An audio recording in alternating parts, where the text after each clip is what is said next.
ইনশাল্লাহ দুর্দান্ত একটা ক্লাস হবে। এবং যারা কিছুই পারো না উদ্ভিদ শারীরতত্ত্বের, আজকে ক্লাস করার পরে মনে হবে যে না, আমি পারি, আমি পারি। তোমরা যারা কিছুই পারো না তারাও আজকে এই উদ্ভিদ শারীরতত্ত্ব ক্লাস করার পর মনে হবে যে না, আমি কিছু পারি। এবং তুমি যদি উদ্ভিদ শারীরতত্ত্বের মতো এত জটিল একটা চ্যাপ্টার পারো, তাহলে তোমার যে অন্যান্য চ্যাপ্টার গুলো আছে সেগুলোও কিন্তু তুমি পারবা। যে উদ্ভিদ শারীরতত্ত্বের মতো এত জটিল একটা চ্যাপ্টার তুমি যদি সলভ করতে পারো, তাহলে কিন্তু অন্যান্য চ্যাপ্টার গুলো পারবা। ঠিক আছে? সো তোমরা যে লাইভটা দেখতেছো, একটু লাভ রিয়াক্ট বা কেয়ার রিয়াক্ট দিয়ে দাও, তাহলে হচ্ছে আমাদের পোস্টের রিচটা হচ্ছে বেড়ে যাবে। একটু লাভ রিয়াক্ট দিয়ে দাও, তোমরা যে লাইভটা দেখতেছো একটু লাইভটাতে হচ্ছে লাভ রিয়াক্ট দিয়ে দাও। তাহলে চলো আমরা শুরু করি। গতদিন আমি একটা পোস্ট দিছিলাম যে আসলে আমি কন্টেন্ট গুলাকে গুছাচ্ছিলাম একটু একটু করে, যে সব যেহেতু এবার সেকেন্ড টাইম ব্যাচের জন্য অনেক সময় পাওয়া গেছে। তোমরা জানো যে আমাদের সেকেন্ড টাইম ব্যাচে কিন্তু ক্লাস চলতেছে। সেই সেকেন্ড টাইম ব্যাচের উদ্ভিদ শারীরতত্ত্ব ক্লাসটা ওপেন করে দেওয়া হয়েছে। তোমাদের ভালো রেসপন্স থাকলে সম্পূর্ণ চ্যাপ্টারটাই ওপেন থাকবে। তোমাদের ভালো রেসপন্স থাকলে সম্পূর্ণ চ্যাপ্টারটাই ওপেন থাকবে। সো এই যে আমরা তার একটা নমুনা তোমরা দেখতে পাচ্ছ। আগের বারের ক্লাসগুলোতে কিন্তু এগুলো ছিল না, খেয়াল করো। এই চ্যাপ্টারটাতে আমরা 4টা সেগমেন্টে ভাগ করছি। বেসিক্যালি আমি যেভাবে পড়াই, এই চ্যাপ্টারটাতে আমরা 4টা সেগমেন্ট রাখছি। এক হচ্ছে খনিজ লবণ পরিশোষণ, তারপর হচ্ছে প্রস্বেদন, তারপর হচ্ছে সালোক সংশ্লেষণ, তারপর হচ্ছে কি বলতো শ্বসন। এই 4টা সেগমেন্ট তোমরা দেখো যে এই 4টা সেগমেন্টে আসলে কোনটার জন্য, কোন ইউনিভার্সিটির জন্য হচ্ছে কতটুকু ইম্পর্টেন্ট এই 4টা সেগমেন্ট। যেমন খনিজ লবণ পরিশোষণ থেকে এই পর্যন্ত ঢাকা ইউনিভার্সিটিতে 3টা কোশ্চেন আসছে, যে এগুলো একটু 1-2 এদিক সেদিক হতে পারে। জাহাঙ্গীরনগরে 35টা, রাবিতে 8টা, চবিতে 7টা, জিএসটিতে 9টা, ম্যাটে 8টা, এগ্রিতে 1টা। এগ্রি বলতে শুধু ক্লাস্টার এগ্রি, অর্থাৎ হচ্ছে কৃষি গুচ্ছ।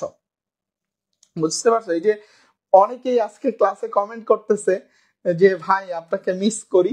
হ্যাঁ, আসলে আমিও তোমাদেরকে মিস করি, যারা লাস্ট ইয়ারে হচ্ছে বিভিন্ন জায়গায় চান্স পেয়েছো হচ্ছে বা চান্স পাওনি, সবার জন্যই শুভকামনা থাকবে। আর আমাদের সেকেন্ড টাইম ব্যাচে কিন্তু 500 টাকা ডিসকাউন্টে ভর্তি চলতেছে। যারা ভর্তি হও নাই, দেখো কমেন্টে আমি ডিটেলস দিয়ে দিছি, তোমরা ভর্তি হতে পারো।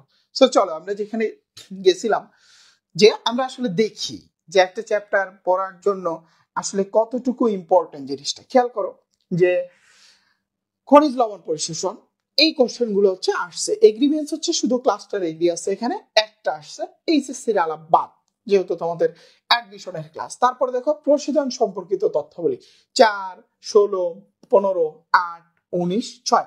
তার মানে তুমি নিজেই কিন্তু ডিসিশন নিতে পারতেছো যে আসলে তোমার হচ্ছে কোনগুলো গুরুত্ব দিয়ে পড়া উচিত, তোমার কোনগুলো গুরুত্ব দিয়ে পড়া উচিত, তুমি নিজেই ডিসিশন নিতে পারতেছো। সো আজকের ক্লাসে বেসিক্যালি আমরা এই 2টা টপিক শেষ করার চেষ্টা করব। এটা হচ্ছে ক্লাস 1, ঠিক আছে? এরপরে সালোক সংশ্লেষণ হচ্ছে ক্লাস 2, আর হচ্ছে শ্বসন হচ্ছে ক্লাস 3। শ্বসন হচ্ছে ক্লাস 3, অর্থাৎ এই 3টা ক্লাসে এই বিশাল চ্যাপ্টারটাকে আমরা হচ্ছে একদম পানি করে ফেলবো। 3টা ক্লাসে, প্রত্যেকটা ক্লাসের ডিউরেশন হবে 1 ঘন্টা 15 মিনিট থেকে 1.5 ঘন্টা। 1 ঘন্টা 15 মিনিট থেকে 1.5 ঘন্টা। একটা টপিকসও বাদ দিব না। এবং তোমার আমি যা পড়াবো অ্যাডমিশনে এর বাইরে থেকে কোশ্চেন আসার কোনো সুযোগ নাই ইনশাআল্লাহ। এর বাইরে থেকে কোশ্চেন আসার কোনো হচ্ছে সুযোগ নাই। তাহলে চলো আমরা আজকের ক্লাসটা শুরু করি। আজকে আমরা দেখবো হচ্ছে খনিজ লবণ পরিশোষণ, আর হচ্ছে কি বলতো প্রশোধন। সালোক সংশ্লেষণ নেক্সট ক্লাসে, তারপরে শ্বসন হচ্ছে কি বলতো নেক্সট ক্লাসে। তো আমরা এখানে তোমাদের আরো কিছু আমি ধারণা দিচ্ছি। যেমন সালোক সংশ্লেষণের ভিতরে C3 এবং C4 এর বিক্রিয়া আছে। তোমরা যারা জাহাঙ্গীরনগরে পরীক্ষা দিবা বা রাজশাহীতে পরীক্ষা দিবা, তাদের জন্য C3 চক্রের সম্পূর্ণ বিক্রিয়াটা পড়তেই হবে, মাস্ট। C3 চক্রের সম্পূর্ণ বিক্রিয়াটা পড়তেই হবে। তারপরে আবার শ্বসনের মধ্যে গ্লাইকোলাইসিসের বিক্রিয়া আছে এবং ক্রেফট চক্রের বিক্রিয়া আছে। সো তুমি যদি জাহাঙ্গীরনগর কিংবা রাজশাহীতে পরীক্ষা দাও বা সাস্টে পরীক্ষা দাও, সাস্টের বায়োলজি কিন্তু একটু ডিপ হয়। লাস্ট ইয়ারে দেখছো যে বায়োলজি যে প্যাটার্ন, সেই প্যাটার্নে কিন্তু বেশ চেঞ্জ চলে আসছে। তার মানে তোমাকে C3 চক্রের বিক্রিয়াগুলো পড়তে হবে, তারপরে গ্লাইকোলাইসিসের বিক্রিয়া পড়তে হবে, শ্বসনের বিক্রিয়াগুলো হচ্ছে পড়তে হবে, যদি তুমি সেকেন্ড টাইম ভালো করতে চাও। কারণ জাহাঙ্গীরনগরে প্রশ্ন করে এখান থেকে জাহাঙ্গীরনগরে প্রচুর কোশ্চেন করে, রাজশাহীতে কোশ্চেন করে, সাস্টে কোশ্চেন করবে এখান থেকে, সাস্টের কোশ্চেন একটু ক্রিটিক্যাল হয়। চট্টগ্রাম বিশ্ববিদ্যালয়ে দেখছো লাস্ট ইয়ারে কিন্তু বায়োলজি কোশ্চেনে যে ভালো একটা চেঞ্জ আছে, তার মানে চট্টগ্রাম বিশ্ববিদ্যালয়ে কিন্তু সম্ভাবনা আছে। সো এই যে আগের বছর যে আমরা শুধু বলতাম যে C3 চক্রটা শুধুমাত্র জাহাঙ্গীরনগরের জন্য পড়বা সম্পূর্ণটা, বা গ্লাইকোলাইসিসটা শুধু জাহাঙ্গীরনগরের পড়বা, অন্যগুলোর পড়ার অন্য কোনো ভার্সিটির জন্য পড়ার দরকার নাই, এবার কিন্তু সেইটা আর সম্ভব হচ্ছে না। এবার সেটা সম্ভব হচ্ছে না। এবার তাহলে তোমাকে কিসের জন্য পড়তে হবে? সাস্টের জন্য পড়া লাগবে, রাজশাহীর জন্য পড়া লাগবে, চবির জন্য পড়া লাগবে, কারণ কোশ্চেন প্যাটার্নে কিন্তু চেঞ্জ চলে আসছে। সো লাস্ট ইয়ারে আমরা যেটা পড়ছি সেখান থেকে একটু মডারেট করে এই বছর কিন্তু আমাদের প্রিপারেশন গুলো নিতে হবে। এবং আমি যখন সেকেন্ড টাইম বেসিক ক্লাসগুলো নিচ্ছি, এই ক্লাসগুলো কিন্তু এই হালকা মডারেট করেই আমি ক্লাসগুলো নিচ্ছি। ওকে, তাহলে চলো আমরা আবার মেইন পড়ায় যাই। ফার্স্ট অনার্স হচ্ছে পুষ্টি উপাদান, যেটা উদ্ভিদ শারীরতত্ত্বের প্রথম টপিকস। তো উদ্ভিদ শারীরতত্ত্ব পড়তে গেলে আমাদের দুইজন সায়েন্টিস্টের নাম চলে আসে। একজন হচ্ছে তোমার স্টিফেন হেলস, একজনের নাম কি বলছি বলতো? Stephen Hales. আরেকজনের নাম হচ্ছে এপি স্টেইন। কি বলছি? AP Steyn. নোট করা লাগবে না, আমি হচ্ছে নোট দিয়ে দিব, তোমরা ক্লাস করো, মনোযোগ দিয়ে ক্লাস করো। তাহলে দুইজন সায়েন্টিস্টের কথা বলছি, একটা হচ্ছে স্টিফেন হেলস আর একটা কি এপি স্টেইন। খেয়াল করো, স্টিফেন হেলসকে বলা হয় উদ্ভিদ শারীরতত্ত্বের জনক, প্ল্যান্ট ফিজিওলজি বা উদ্ভিদ শারীরতত্ত্বের জনক। আর যে এই যে এপি স্টেইনকে আমরা বলতেছি যে পুষ্টি উপাদান সম্পর্কে সর্বপ্রথম ধারণা দিছে, অর্থাৎ উদ্ভিদের যে পুষ্টি উপাদান প্রয়োজন বা উদ্ভিদ এইভাবে পুষ্টি উপাদানগুলো শোষণ করে, এই রিলেটেড সর্বপ্রথম ধারণা দিছে কি বলতো? Epstein. So Epstein কি করলো? যে এপি স্টেইন যেটা করলো যে উদ্ভিদের পুষ্টি উপাদানগুলোকে দুই ভাগে ভাগ করে দিল, একটা হচ্ছে মাইক্রো আর একটা হচ্ছে কি বলতো? ম্যাক্রো। এবার বোঝার চেষ্টা করো যে স্বাভাবিক অর্থে আমরা ম্যাক্রো বলতে বুঝি অনেক বড়, আর মাইক্রো বলতে কি বুঝি বলতো? ছোট। কিন্তু আমরা এই ক্ষেত্রে যেটা বুঝবো, যে উপাদানগুলো পরিমাণে বেশি লাগে, ওই যে বড় বা বেশি, তো পরিমাণে বেশি লাগে তাদেরকে আমরা বলবো ম্যাক্রো উপাদান, আর যারা পরিমাণে কম লাগে তাদেরকে আমরা কি বলবো বলতো? মাইক্রো উপাদান। তাহলে পরিমাণে বেশি লাগলে ম্যাক্রো, কম লাগলে হচ্ছে কি বলতো? মাইক্রো। পরীক্ষায় তোমাকে প্রশ্ন করবে নিচের কোনটি ম্যাক্রো উপাদান, নিচের কোনটি কি বলতো? মাইক্রো উপাদান। আমরা ছোটবেলা থেকে এইভাবে পড়ে আসতেছি, MGK cafe for nice chops, তাই না? এরকম করে আমরা ছোটবেলা থেকে পড়ে আসতেছি। তোমরা 9-10 এর বইতেও এরকম লেখা ছিল যে MGK cafe for night chops. তার মানে দেখো magnesium, calcium, potassium, calcium, nitrogen, carbon dioxide, hydrogen, oxygen, phosphorus, আর হচ্ছে কি বলতো? সালফার। তাহলে আমরা এখান থেকে কি পেলাম? ম্যাক্রো উপাদানগুলোর নাম MGK cafe for night chops, মানে যে ক্যাফে আছে, ক্যাফেটার নাম MGK, সেটার চপসটা খুব ভালো হয়। ওকে, তাহলে দেখো magnesium, potassium, calcium, nitrogen, carbon, hydrogen, oxygen, phosphorus, sulphur. তাহলে এখানে 5টা, 6টা আর 3-এ কয়টা? 9টা। তার মানে দেখো আমরা ম্যাক্রো উপাদান পাচ্ছি কয়টা বলতো? 9টা। আর মাইক্রো উপাদান পাবো হচ্ছে আমরা কয়টা বলতো? 8টা। তার মানে আমরা টোটাল পুষ্টি উপাদান পাচ্ছি কয়টা? 17টা। ঠিক আছে, এই উপাদানগুলো বাদ দিয়ে তোমাকে যদি অন্য উপাদান সম্পর্কে জিজ্ঞেস করে তখন তুমি অ্যান্সার করবে সেটা কি? মাইক্রো। এই কারণে আলাদা করে হচ্ছে আর মাইক্রো পড়ার দরকার নাই। সো এবার বোঝার চেষ্টা করো, এই যে 17টা উপাদান আছে উদ্ভিদের, এই 17টা উপাদান থেকে উদ্ভিদ হচ্ছে CHO, খেয়াল করো কি বলছে? CHO, কার্বন, হাইড্রোজেন, অক্সিজেন, এই 3টা উপাদান হচ্ছে উদ্ভিদ বায়ু থেকে শোষণ করে। আর যে বাকি উপাদানগুলো আছে, অর্থাৎ বাকি 14টা উপাদান আছে, সেই 14টা উপাদান হচ্ছে উদ্ভিদ মাটি থেকে শোষণ করে। তাহলে পরীক্ষায় কিন্তু তোমাকে এই টাইপেরও প্রশ্ন দিতে পারে যে যে তোমার কয়টা উপাদান বায়ু থেকে শোষণ করতেছে, তারপরে কয়টা উপাদান হচ্ছে তোমার মাটি থেকে শোষণ করতেছে। এবার আসো, এই যে 17টা উপাদান আছে বা উদ্ভিদের যে পুষ্টি উপাদানগুলো আছে, তার মধ্যে 10টা হচ্ছে ক্যাটায়ন, 10টা ক্যাটায়ন, আর 7টা হচ্ছে কি? অ্যানায়ন। সো এই টাইপের প্রশ্ন কিন্তু আসতে পারে যে ক্যাটায়ন কয়টা, তারপরে কি বলতো অ্যানায়ন কয়টা, তাহলে আমরা ক্যাটায়ন পাচ্ছি কয়টা বলতো 10টা, আর অ্যানায়ন পাচ্ছি কয়টা বলতো 60টা। ওকে, ভালো কথা। এবার দেখো এই যে যে উপাদানগুলো আছে এই উপাদানগুলোর বাইরেও উদ্ভিদের কিছু হচ্ছে উপাদান লাগে, যাদেরকে হচ্ছে আমরা বলি যে হচ্ছে উপকারী মৌল। তাদেরকে আমরা কি বলে থাকি? উপকারী মৌল। তাহলে দেখো তো আমরা উপকারী মৌল নিয়ে হচ্ছে একটু কথাবার্তা বলি। তোমাদের বইতে আসলে কি কি উপকারী মৌলের কথা বলছে? যেমন একটা উপকারী মৌলের কথা বলছে সিলিকন, এটাকে বলছে ঘাস উদ্ভিদের জন্য উপকারী মৌল। তারপর হচ্ছে আয়োডিন, এটাকে বলছে সামুদ্রিক শৈবালের জন্য হচ্ছে উপকারী মৌল, সামুদ্রিক শৈবালের জন্য উপকারী মৌল। ঠিক আছে, তারপরে বলছে যে হচ্ছে কোবাল্ট, কোবাল্ট কিসের জন্য? Nitrogen fixing legume, nitrogen fixing legume, অর্থাৎ তোমার হচ্ছে নাইট্রোজেন ফিক্সেশনের জন্য আর কি। তারপরে দেখো সিলিকন, তারপরে আয়োডিন, তারপরে হচ্ছে তোমার কি বলছি কোবাল্ট, এরপর হচ্ছে সোডিয়াম, সোডিয়াম হচ্ছে C4 উদ্ভিদের জন্য। এবার প্রশ্নে যদি তোমাকে জিজ্ঞেস করা হয় যে উপকারী মৌল হচ্ছে কয়টি, অ্যান্সার করবা কয়টি বলো তো? 4টি। তোমাদের বইতে হচ্ছে 4টি উপকারী মৌল নিয়ে হচ্ছে কথাবার্তা বলছে। এবার খেয়াল করো যে আমরা ম্যাক্রোমৌলের কনসেপ্টটা কি জানলাম, যে উপাদানটা পরিমাণে অনেক বেশি লাগে সেটাকে আমরা বলতেছি ম্যাক্রোমৌল। এবার তোমরা একটু খেয়াল করে দেখো এই যে যে হচ্ছে তোমার সিলিকন যে ঘাস উদ্ভিদের জন্য এটা আসলে পরিমাণে অনেক বেশি লাগে, এই কারণে এটাকেও আমরা ম্যাক্রোমৌল বিবেচনা করতে পারি। কিন্তু কার জন্য? শুধু ঘাসের জন্য, অন্যান্য উদ্ভিদের জন্য কিন্তু সিলিকনকে ম্যাক্রোমৌল বিবেচনা করা যাবে না। শুধু ঘাসের জন্য ম্যাক্রোমৌল হচ্ছে কে বলতো? সিলিকন। তারপরে দেখো আমরা যে হচ্ছে সোডিয়াম লিখছি, তাই না? এই সোডিয়ামটাকে আমরা হচ্ছে C4 উদ্ভিদের জন্য মাইক্রোমৌল বিবেচনা করতে পারি। কি মৌল বলছি বলতো? সরি, দাঁড়াও,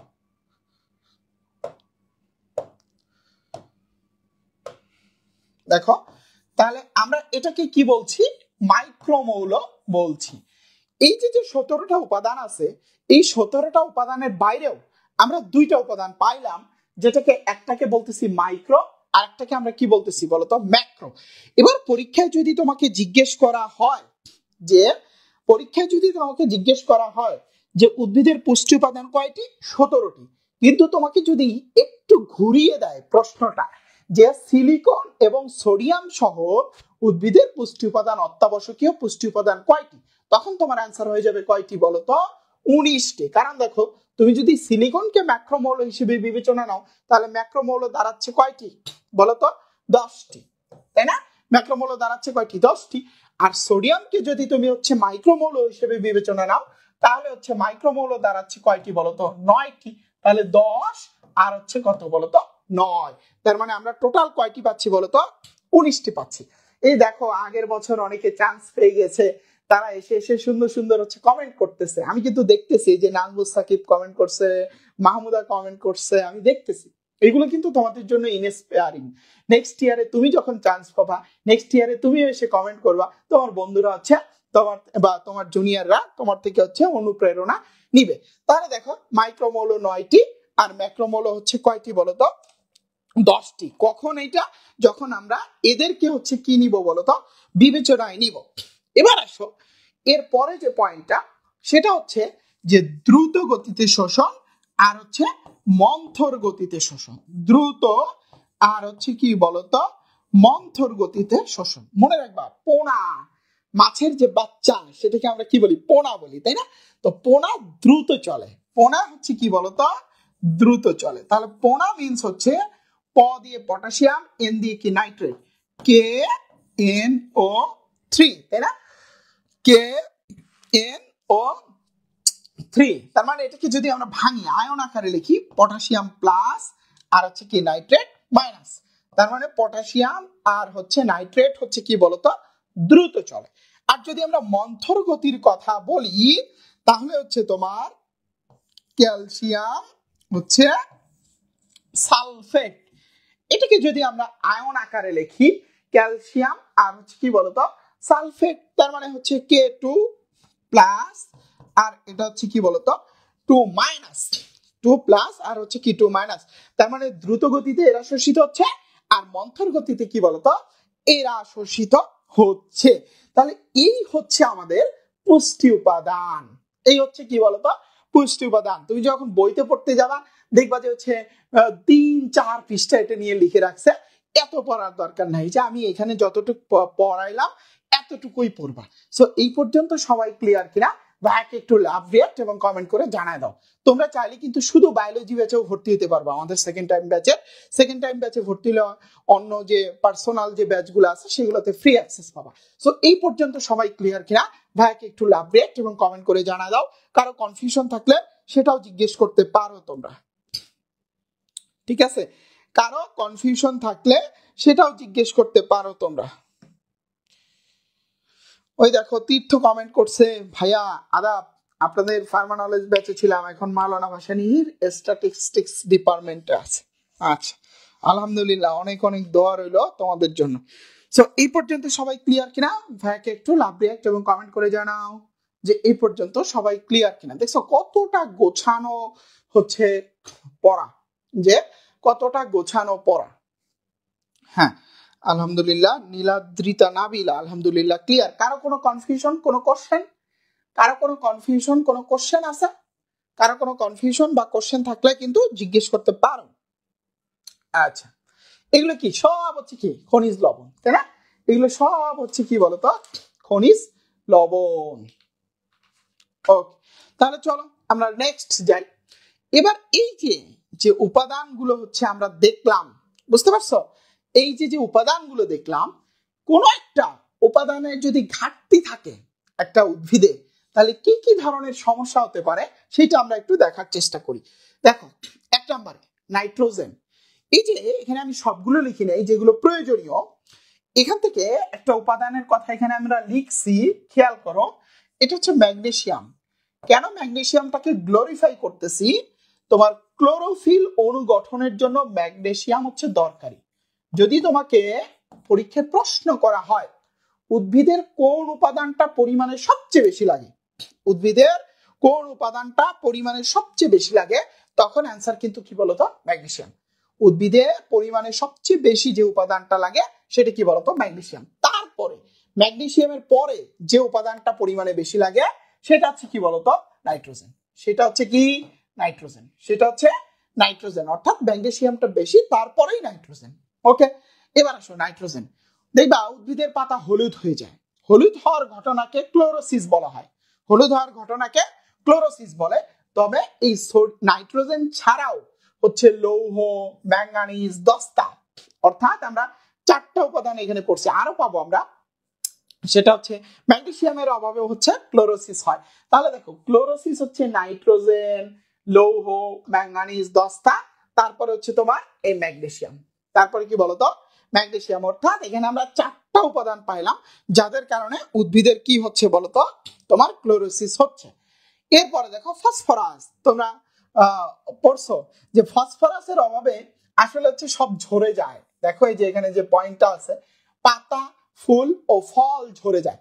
ফসফরাসের অভাবে কি পাতা, ফুল ও ফল ঝরে যায়। তুমি চিন্তা করো তো, একটা উদ্ভিদের যদি পাতা ঝরে যায়, ঠিক আছে, অনাকাঙ্ক্ষিত ভাবে, তাহলে পাতা হচ্ছে কি সালোক সংশ্লেষণের প্রধান অঙ্গ, তাহলে সালোক সংশ্লেষণ যদি না চলে সেই উদ্ভিদ তো বাঁচবে না। এই কারণে দেখো আলটিমেটলি কি হচ্ছে, উদ্ভিদের বৃদ্ধি বন্ধ হয়ে মারা যায়। তার মানে পাতা, ফুল, ফল ঝরে যায়, যার কারণে উদ্ভিদের বৃদ্ধি বন্ধ হয়ে মারা যায়। এটা বেশি ইম্পর্টেন্ট।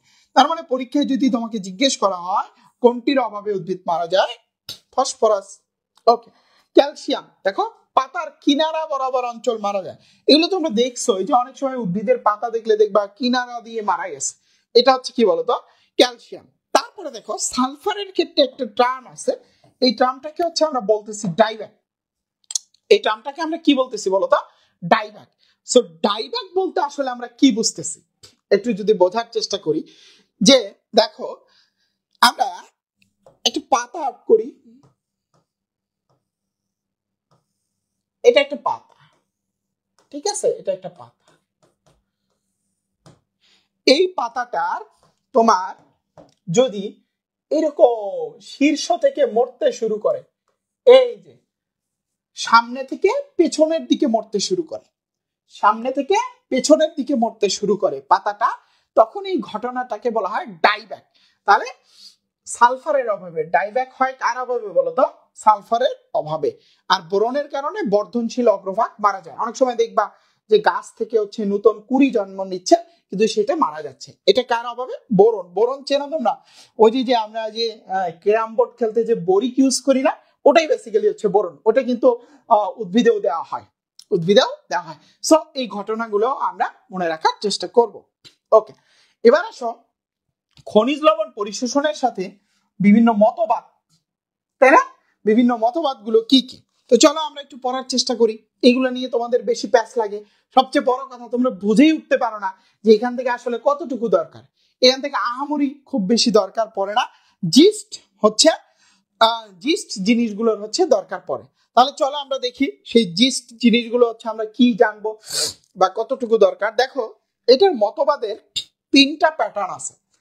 একটা হচ্ছে খনিজ লবণের প্রাপ্যতা, একটা হচ্ছে সক্রিয় শোষণের মতবাদ, আর একটা হচ্ছে নিষ্ক্রিয় পরিশোষণের মতবাদ। তাহলে আমরা প্রথম হচ্ছে খনিজ লবণের প্রাপ্যতা নিয়ে কথাবার্তা বলি। প্রাপ্যতা, ঠিক আছে? খনিজ লবণের প্রাপ্যতা নিয়ে আমরা হচ্ছে কথাবার্তা বলার চেষ্টা করি। দেখো, খনিজ লবণের প্রাপ্যতার দুইটা মতবাদ আছে, এটাকে মনে রাখবা। কাক কাক কাক, এই যে দেখো প্রথম কাক দিয়ে, এটা হচ্ছে কার্বন ডাই অক্সাইড মতবাদ। প্রথম কাক দিয়ে হচ্ছে কার্বন ডাই অক্সাইড মতবাদ, ঠিক আছে? তারপরের কাক দিয়ে হচ্ছে কন্ট্যাক্ট এক্সচেঞ্জ মতবাদ। কন্ট্যাক্ট এক্সচেঞ্জ মতবাদ। তাহলে পরীক্ষায় যদি তোমাকে জিজ্ঞেস করে খনিজ লবণের প্রাপ্যতার মতবাদ কোনটা, তাহলে কি কার্বন ডাই অক্সাইড মতবাদ আর কি কন্ট্যাক্ট এক্সচেঞ্জ মতবাদ। তাহলে চলো আমরা দেখি যে এই যে তোমার কার্বন ডাই অক্সাইড মতবাদটা আসলে কি, ঠিক আছে? কার্বন ডাই অক্সাইড মতবাদটা হচ্ছে কি, খেয়াল করো যে উদ্ভিদের তো শ্বসন প্রক্রিয়া হয়, তো শ্বসনের মাধ্যমে উদ্ভিদ কি করে বেসিক্যালি বলতে পারবা তোমরা? শ্বসনের মাধ্যমে উদ্ভিদ হচ্ছে অক্সিজেন হচ্ছে গ্রহণ করে, কার্বন ডাই অক্সাইড ত্যাগ করে। তার মানে হচ্ছে কার্বন ডাই অক্সাইড হচ্ছে তোমার কি করতেছে, তৈরি করতেছে শ্বসনের মাধ্যমে। এই যে কার্বন ডাই অক্সাইডটা তৈরি করলো, তৈরি করে তোমার হচ্ছে এই কার্বন ডাই অক্সাইডটা উদ্ভিদের মূলে কি পানি থাকে, তাই না? তো মূলে পানির সাথে বিক্রিয়া করবে, H2, পানির সাথে বিক্রিয়া করে H2CO3 বা বাইকার্বনেট তৈরি করতেছে। এই যে বাইকার্বনেট তৈরি করতেছে, এখানে আমরা দুইটা আয়ন পাচ্ছি, হাইড্রোজেন আয়ন আর হচ্ছে তোমার HCO3 মাইনাস আয়ন, তাই না? HCO3 minus ion. তার মানে একটা আয়ন পাচ্ছি কি ক্যাটায়ন, আর একটা আয়ন পাচ্ছি কি অ্যানায়ন। দেখো খুব সহজ, কিন্তু এত ডিটেলস নাই। কি বলছি আমি? কার্বন ডাই অক্সাইড মতবাদে যে শ্বসন প্রক্রিয়ায় যে কার্বন ডাই অক্সাইডটা আছে, ঠিক আছে, সেই কার্বন ডাই অক্সাইডটা মাটির ভিতরে কি পানি থাকে বা মূলের মধ্যে পানি থাকে, সেই পানির সাথে বিক্রিয়া করে কি তৈরি করতেছে, H2CO3। H2CO3টা ভাগ হয়ে যাচ্ছে, একটা হাইড্রোজেন আর একটা কি কার্বনেট, দুইটা আয়ন। তার মানে কি এটা পটাশিয়াম আয়ন, এটা হচ্ছে কি সরি, এটা হচ্ছে ক্যাটায়ন আর এটা হচ্ছে কি অ্যানায়ন। তাহলে এই ক্যাটায়নের সাথে একটা ক্যাটায়নের বিনিময় ঘটাবে আর এই অ্যানায়নের সাথে একটা অ্যানায়নের বিনিময় ঘটাবে, শেষ কার্বন ডাই অক্সাইড মতবাদ। এবার আসো কন্ট্যাক্ট এক্সচেঞ্জ মতবাদ। এই ঘটনাটা কি?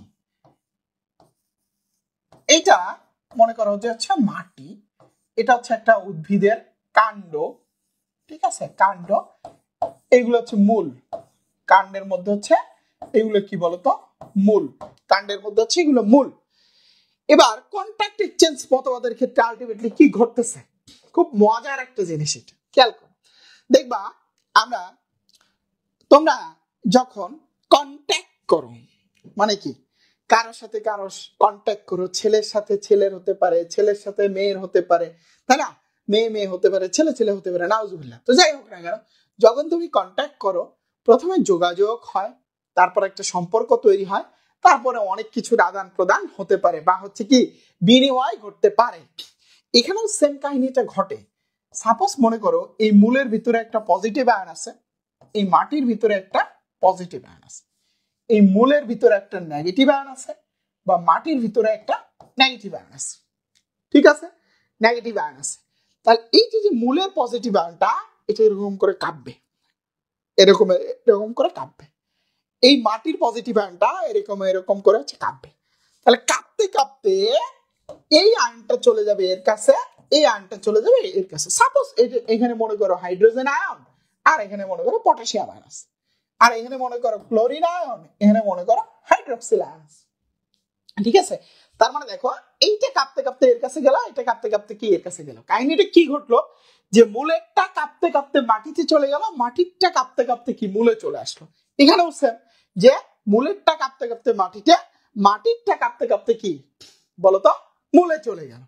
এখানে বিনিময়টা কার ঘটতেছে, ক্যাটায়নের সাথে ক্যাটায়নের বিনিময় ঘটতেছে, অ্যানায়নের সাথে অ্যানায়নের বিনিময় ঘটতেছে। বুঝতে পারছো? তাহলে বিনিময়টা কার কার সাথে ঘটতেছে, একটা ক্যাটায়নের সাথে ক্যাটায়নের, একটা কি অ্যানায়নের সাথে অ্যানায়নের। এই ঘটনাটাকেই আমরা বলতেছি খনিজ লবণের প্রাপ্যতার মতবাদ। এটাকে আমরা কি বলতেছি, খনিজ লবণের প্রাপ্যতার মতবাদ। সহজ হিসাব। তারপরে আসো যে এবার আমরা দেখব সক্রিয় পরিশোষণ আর হচ্ছে কি নিষ্ক্রিয় পরিশোষণ। ঠিক আছে, তো সক্রিয় আর হচ্ছে আমরা কি দেখবো বলতো নিষ্ক্রিয়। তো প্রথমে আমরা নিষ্ক্রিয় নিয়ে একটু কথাবার্তা বলবো, নিষ্ক্রিয় পরিশোষণের মতবাদ, আর তারপরে হচ্ছে আমরা দেখবো সক্রিয়। আচ্ছা আচ্ছা লিখতে হবে, দরকার আছে। চলো কোনটা কি সক্রিয় কোনটা নিষ্ক্রিয় কোনটা এটা একটু আমরা বোঝার চেষ্টা করি। এখানে একটা শব্দ আছে তোমরা পড়ছো, ঘনত্ব আনতি। আনতি, ঘনত্ব আনতি। আমি ক্লিয়ারে যাচ্ছি। এই মনে করো আমার হাতে এই স্টাইলাসটা আছে, এই পেনটা আছে, খেয়াল করো এই পেনটাকে আমি ছেড়ে দিলাম। ভালো কথা, এই যে ছেড়ে দিলাম কোনো বল প্রয়োগ করা লাগছে, কোনো বল প্রয়োগ করা লাগে নাই, এটা আপনা আপনি অভিকর্ষের টানে হচ্ছে কি নিচে পড়ে গেছে। এটা মানে কি একটা স্বাভাবিক প্রক্রিয়া, স্বাভাবিক প্রক্রিয়া, কোনো বল প্রয়োগ করা লাগে নাই। এটাকে আমি ছেড়ে দিছি, স্বাভাবিকভাবে সে অভিকর্ষের টানে কি নিচে পড়ে গেছে। এই যে এখানে শব্দটা যে ঘনত্ব আনতি, ঘনত্ব আনতি বলতে যেটা বোঝায় অধিকতার ঘন থেকে কম ঘনর দিকে যাওয়া। কি বলছি বলতো, ঘনত্ব আনতির দিকে যদি বলে তাহলে অধিক থেকে কি বলতো কমের দিকে যাওয়া, অধিক থেকে কি বলতো কম ঘনের দিকে যাওয়া, অধিক ঘন থেকে কম ঘনের দিকে যাওয়া, এটাকে আমরা কি বলতেছি ঘনত্ব আনতি। এবার খেয়াল করো অধিক থেকে যখন কমের দিকে যাবে এটা একটা স্বাভাবিক প্রক্রিয়া, এখানে বল প্রয়োগের কোনো দরকার নাই। দেখো পেনটাকে আমি ছেড়ে দিলাম, নরমালি কি পড়ে যাচ্ছে, পেনটাকে ছেড়ে দিলাম নরমালি পড়ে যাচ্ছে, এটা একটা কি স্বাভাবিক প্রক্রিয়া। এই কারণে এটাকে আমরা বলবো হচ্ছে নিষ্ক্রিয়। এই কারণে এটাকে আমরা কি বলবো বলতো নিষ্ক্রিয়। নিষ্ক্রিয়তে কি নাই বলতো শক্তি লাগে না, শক্তি লাগে না। ঠিক আছে, তার মানে অধিকতর ঘন থেকে কম ঘনের দিকে যায় কি নিষ্ক্রিয়তে, কোনো শক্তির দরকার নেই। এবার এই পেনটাকে আমি এরকম জোর করে খেয়াল করো উপরের দিকে তুলতেছি, অবশ্যই শক্তি প্রয়োগ করা লাগতেছে, অভিকর্ষের বিরুদ্ধে কাজ করতেছি। এই যে জোর করে কি টেনে তুলতেছে, তার মানে কি শক্তি লাগতেছে। এই যে জোর করে যখন কোনো কিছু ঘটানো হবে সেটাকে আমরা বলবো কি সক্রিয়।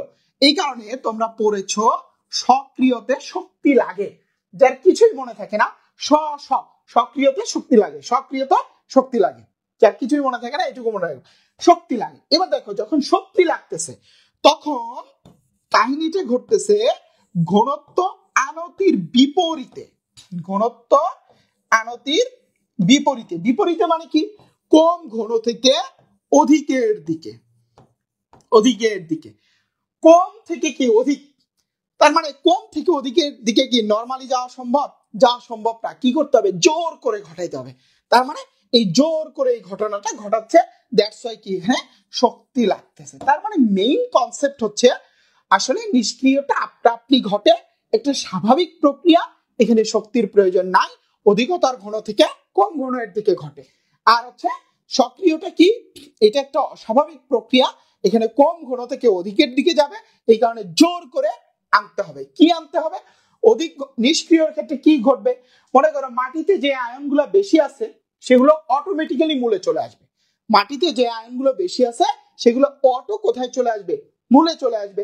এটাকে আমরা বলতেছি কি? নিষ্ক্রিয়। আর হচ্ছে সক্রিয়তে কি ঘটে? মাটিতে আয়নগুলো কম, মাটিতে আয়নগুলো কম, মূলের ভিতরে আয়ন বেশি, তারপরেও সেই কম আয়নগুলোকে জোর করে মূলে প্রবেশ করানো হয়, এই কারণে এটাকে আমরা কি বলতেছি? সক্রিয়। এবার দেখো এখান থেকে পরীক্ষায় তোমাদেরকে জিজ্ঞেস করে সক্রিয় পরিশোষণের মতবাদ কোনগুলো, নিষ্ক্রিয় পরিশোষণের মতবাদ কোনগুলো। তাহলে দেখি যে নিষ্ক্রিয় পরিশোষণের মতবাদ কোনগুলো। এভাবে মনে রাখবা, আয় বাবা মাছ ধরি। শোনো, তোমাদের একটা সিক্রেট বলি, তোমরা যারা হচ্ছে সেকেন্ড টাইম প্রিপারেশন নিচ্ছ, তোমরা কিন্তু এবার মোটামুটি আমি বলতে পারি লাকি। কারণ হচ্ছে কি, এবার যারা ভর্তি পরীক্ষা দিচ্ছে ওদের রেজাল্ট তোমাদের মতো এত ভালো হবে না। এবার যারা ইন্টারমিডিয়েট পরীক্ষা দিচ্ছে দেখবা এত ভালো রেজাল্ট হবে না। গতানুগতিক কি, যখন ফুল সিলেবাস, এখন তো শর্ট সিলেবাস, মানে ফুল সিলেবাসে পরীক্ষা হলে, সব সাবজেক্ট পরীক্ষা হলে, 100 মার্কের করে পরীক্ষা হলে এই 30-35 হাজার জিপিএ 5 পাইতো, ঠিক আছে? তো এবার হয়তো সেটা 50-60 হাজার বা 70 হাজারই পেলো, যেটা কিন্তু অনেক কম কম্পারেটিভলি গত বছরের চেয়ে, কি বলতো, অনেক কম। সো ওদের যদি জিপিএ 5 ধারি কম হয়, তোমরা আগায় থাকতে পারবা। তোমরা কি আগায় থাকতে পারবা? রাজশাহীতে কম জিপিএ তে সিলেকশন হবে, তাই না? রাজশাহীতে কম জিপিএ তে সিলেকশন হবে, নানান জায়গায় তোমরা আগায় থাকতে পারবা। কৃষিতে জিপিএ মার্কের ক্ষেত্রে একটা সমতা তৈরি হবে, যে ওরও জিপিএ মার্ক কমে যাবে, তোমারও জিপিএ মার্ক কমে যাবে।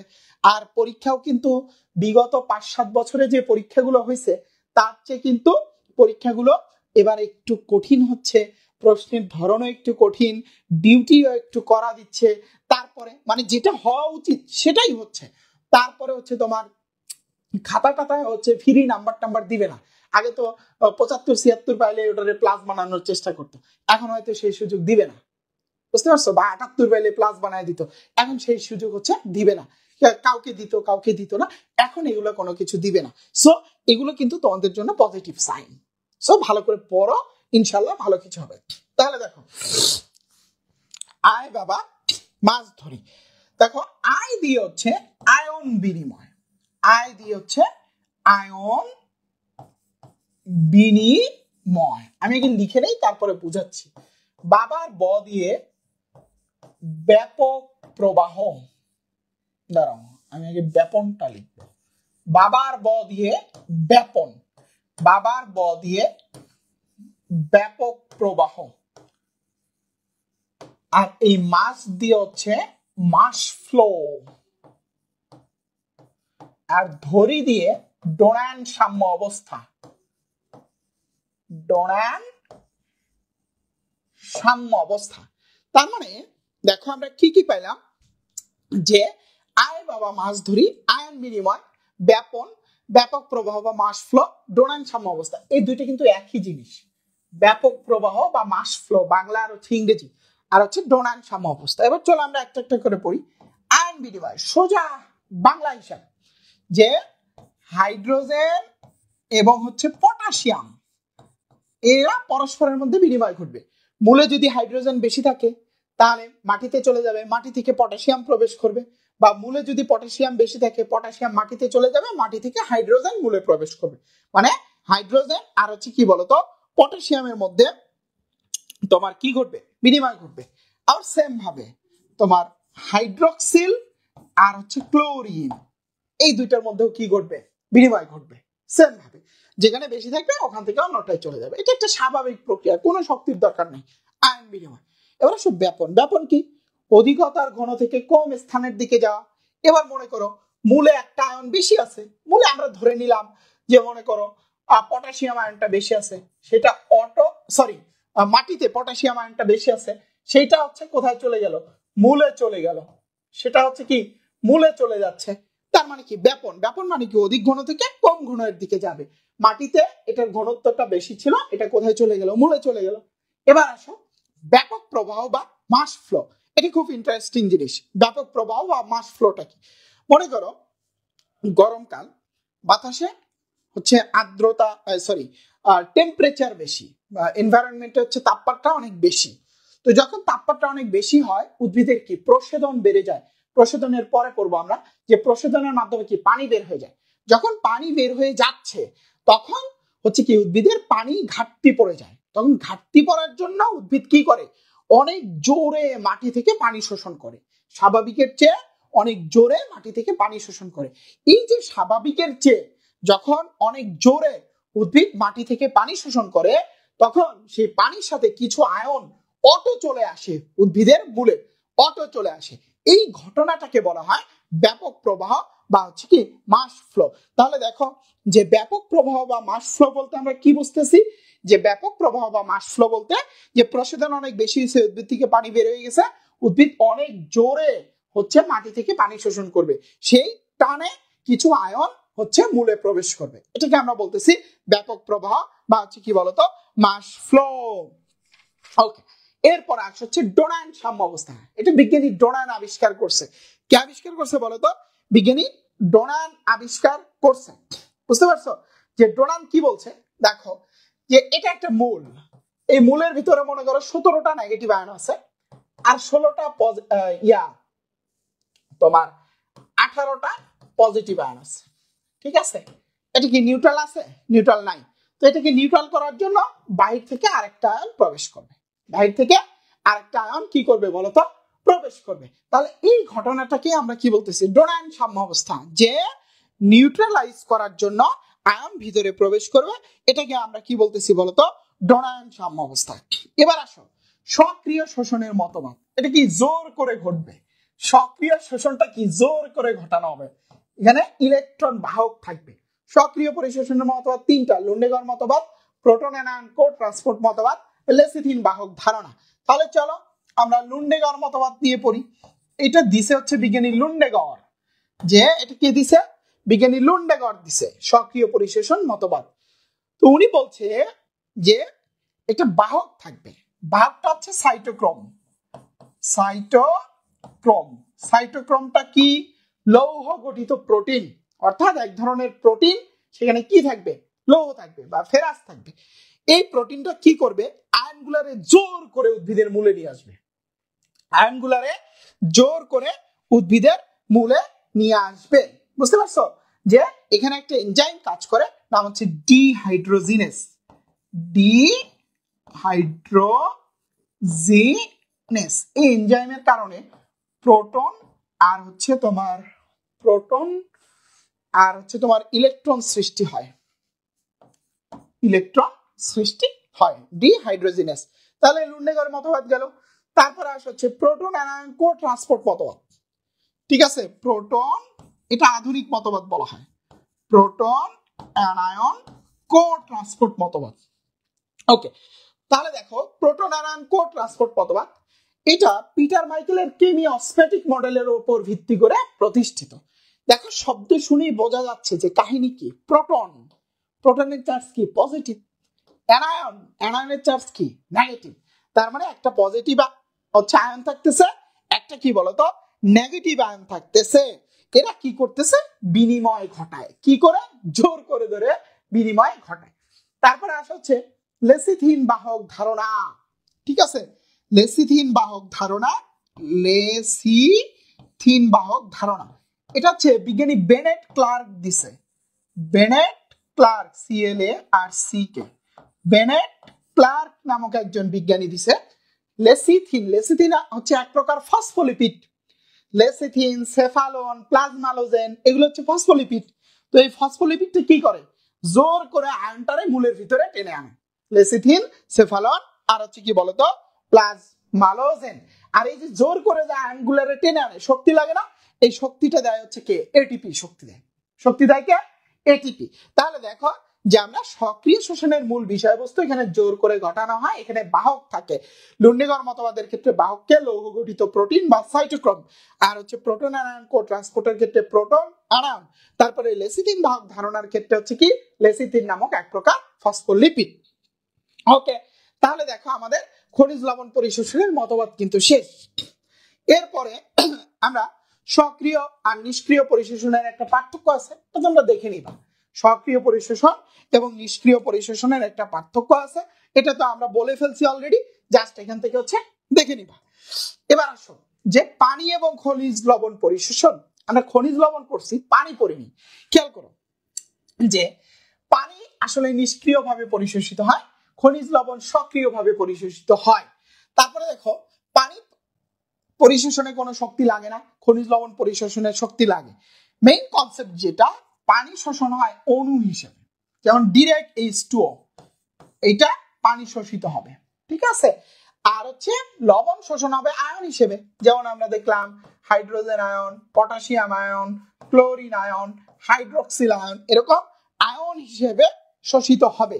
ওকে, তারপরে দেখো শোষণের মাধ্যম, এটা কি মূলরম দিয়ে, অর্থাৎ এটা যদি একটা উদ্ভিদের মূল হয়, এগুলো যদি মূল হয়, যে মূলের ভিতরে যে ছোট ছোট লোম থাকে এদেরকে বলা হয় মূলরম।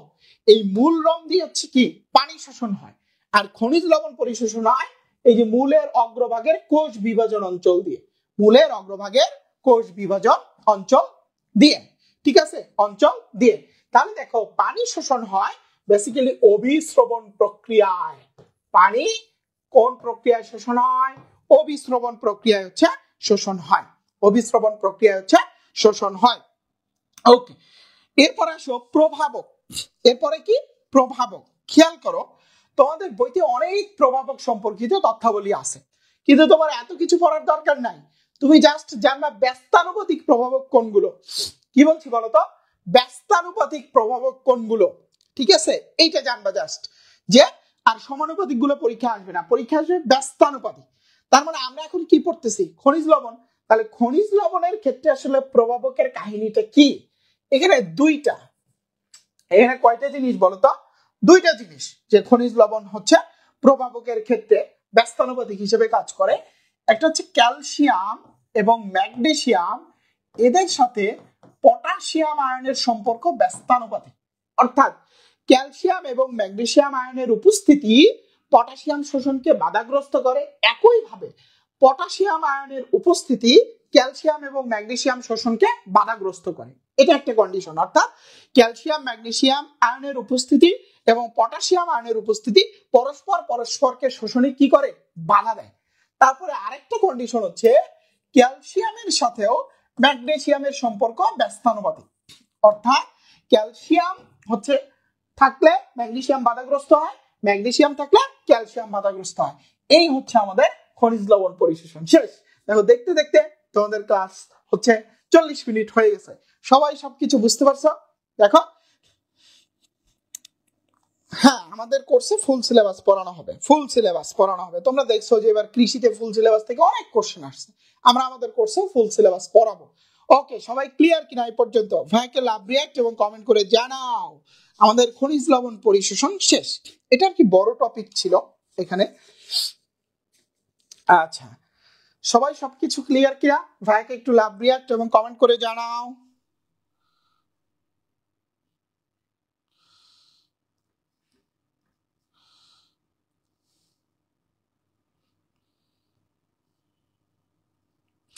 হ্যাঁ, সবাই সবকিছু ক্লিয়ার কিনা? ভাইকে একটু লাভ রিঅ্যাক্ট এবং কমেন্ট করে জানা দাও। এরপরে আর হচ্ছে আমরা 20 মিনিটের মতো পড়বো, তাহলেই শেষ। মানে ওই যে বলছিলাম যে 1 ঘন্টা 15 মিনিট থেকে 1.5 ঘন্টা পড়বো, তাহলে আমাদের প্রশোধনটা শেষ হয়ে যাবে। ওকে, ক্লিয়ার? সহজ লাগতেছে? যারা কিছুই পড়ছিল না, সহজ লাগতেছে তাদের কাছে? যে উদ্ভিদসারী তত্ত্ব মানে আহামরি কিছুই না, ঠিক আছে। উদ্ভিদসারী তত্ত্ব তোমার কাছে কমপ্লেক্স কোন জৈব যৌগ হলেও আমার কাছে এটা পানি, বুঝতে পারছো? আমার কাছে এটা পানি। ওকে, এবার চলো আমরা একটু প্র্যাকটিস করি, ঠিক আছে? প্র্যাকটিস করি, বলো দেখি। উদ্ভিদ কর্তৃক মাটি হতে শোষণকৃত পুষ্টি উপাদান কয়টি? বলো বলো বলো বলো বলো। হ্যাঁ, প্র্যাকটিস করো। উদ্ভিদ কর্তৃক মাটি হতে শোষণকৃত পুষ্টি উপাদান কয়টি? আমরা পড়েছি, কিন্তু আমরা পড়েছি।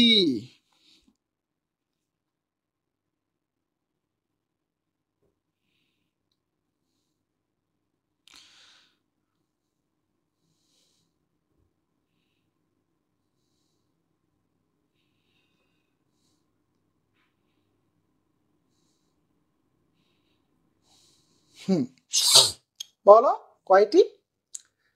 আচ্ছা, অ্যান্সার করো সবাই। আচ্ছা, হ্যাঁ, দেখো আমরা বলছিলাম 17টার মধ্যে, এখানে প্রশ্নে কি বলছে এটা কিন্তু খেয়াল রাখতে হবে, যে প্রশ্নে বলছে মাটি, মাটি থেকে কয়টি? 14টি। মাটি থেকে কয়টি? 14টি। তারপর আসো, নিচের কোন মৌলটির ক্যাটায়ন সবচেয়ে মন্থর গতিতে শোষিত হয়? আমরা কি পড়ছি? দ্রুত পড়ছি, আর হচ্ছে কি বলতো, মন্থর পড়ছি। দ্রুত আর হচ্ছে কি বলতো, মন্থর পড়ছি। ঠিক আছে, দ্রুত পড়ছি আর কি পড়ছি বলতো, মন্থর পড়ছি। তাহলে দেখো, দ্রুত আর মন্থর কি হচ্ছে, প্রশ্নে কি বলছে? মন্থর গতিতে শোষিত হয়।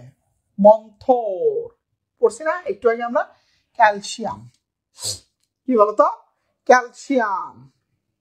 হ্যাঁ, তারপর আসো, ফসফরাসের অভাবে উদ্ভিদে কি হয়? দেখো, ফসফরাসের অভাবে উদ্ভিদের কি হয়?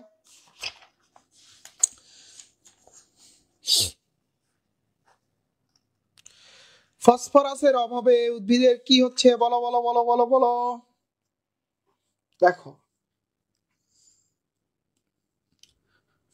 ফল ঝরে পড়ে, ঠিক আছে, ফুল ঝরে পড়ে, ঠিক আছে, পাতা ঝরে পড়ে, এটাও ঠিক আছে। তার মানে আমাদের এটা ভুল হয়েছে, এটা হবে এ বি সি, অর্থাৎ সবগুলো, অর্থাৎ হচ্ছে কি সবগুলো।